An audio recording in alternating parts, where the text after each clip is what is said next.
Ano passado, época de eleições, sei que você ouviu muito falar em orçamento secreto. Um assunto bem polêmico, né?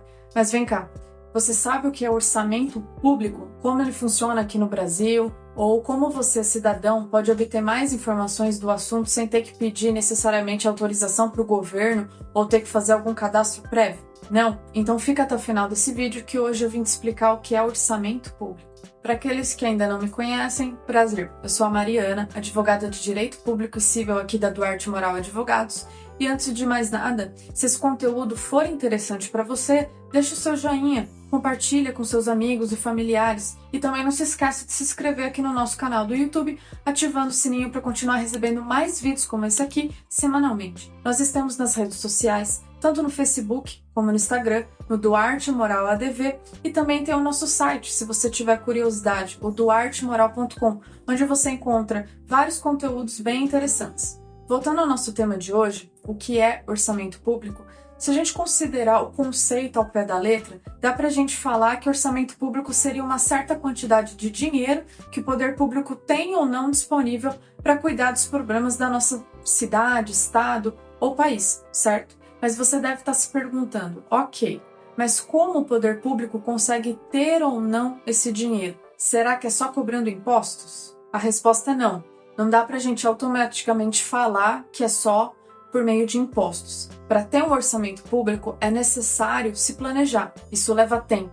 Por isso, o orçamento público, na verdade, é o instrumento que possibilita que seja feito esse planejamento. Na verdade, o orçamento público nada mais é do que um plano jurídico documentado na forma de um projeto. É nele que é detalhado quais são os recursos financeiros previstos a serem arrecadados.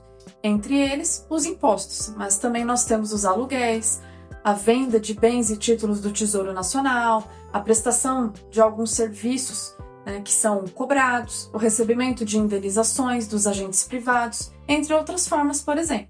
Mas principalmente é nesse documento que vai ser possível verificar qual vai ser a destinação desses recursos previstos, considerando todas as despesas, ou seja, dívidas que o poder público gera todo ano. Então dá pra gente pensar que orçamento não é só o dinheiro que o poder público tem disponível para investir em algo em benefício da sociedade, mas sim que ele engloba o que se tem a ganhar e o que se tem a pagar, uma vez que nele é indicado quais são as prioridades do governo para com a sociedade. Mas eu sei que você deve estar pensando, o Brasil é um país muito grande para existir só um projeto de orçamento, né? E você está certo, o governo federal, cada governo do estado e cada município precisa elaborar o seu orçamento de tempos em tempos, de uma forma que atualmente nós temos 3 tipos de planejamento orçamentário. São os principais planejamentos. Eles são feitos pelo Poder Executivo e aprovados pelo Poder Legislativo, depois de várias alterações e votações. E quais são esses 3 principais projetos de orçamento, então? Nós temos, em primeiro lugar, o Plano Plurianual, também chamado de PPA, que é elaborado a cada 4 anos para definir as estratégias de gestão do governo, ou seja, o que o governo quer e o que ele pretende fazer para resolver algum problema, mas sem ainda definir exatamente o como ele vai fazer isso, já que são apenas metas. Nós temos também a Lei de Diretrizes Orçamentárias, chamada de LDO, e a LOA, a Lei Orçamentária Anual. Essas últimas são feitas anualmente. A diferença entre a LDO e a LOA é que enquanto a LDO é feita em determinado ano com o objetivo de indicar as prioridades para o próximo ano, a LOA já é um orçamento bem detalhado, é um orçamento propriamente dito, ou seja, nele é previsto os valores específicos para custear gastos também especificados. Cada plano orçamentário depende do outro para ser bem sucedido. E qual é a diferença então entre o orçamento público e o orçamento secreto que eu mencionei lá no início? Eu sei que também essa é uma pergunta muito comum.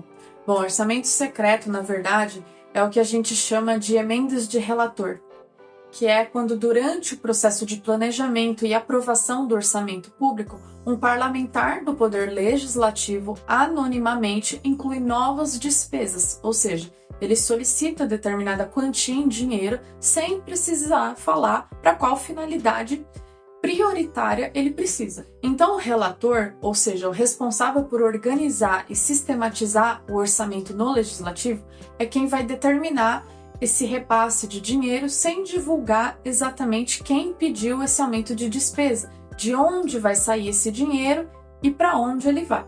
Sobre esse assunto, é importante falar que recentemente o STF entendeu que essa prática fere a Constituição Federal, a nossa lei maior que protege todos os cidadãos. Então, é por isso que as chamadas emendas do relator somente podem ser usadas, na verdade, para corrigir erros ou omissões do projeto orçamentário. Então, agora ela passou a ser chamada de embargos do relator. Mas o assunto, como eu te disse no início, é muito polêmico e tem várias controvérsias sobre esse assunto. Se você quiser saber mais sobre orçamento, tudo isso que eu te falei aqui e muito mais você vai encontrar no site do Ministério da Economia. Lá você pode consultar como funciona cada planejamento, encontrar a legislação sobre o assunto, relatórios de gastos e, inclusive, você pode pesquisar como está sendo executado o orçamento atual. Tudo fica disponível gratuitamente para a população e você pode conferir o link do Ministério da Economia na descrição desse vídeo aqui. Eu finalizo esse tema pedindo para você não se esquecer de deixar o seu joinha se esse conteúdo é útil para você de alguma forma e também de se inscrever no nosso canal do YouTube, ativando o sininho para continuar recebendo mais vídeos como esse aqui semanalmente. Não se esqueça que nós estamos nas redes sociais e também no nosso site. Nas redes sociais, no Duarte Moral ADV, tanto no Facebook como no Instagram, e no duartemoral.com, o nosso site. Até mais!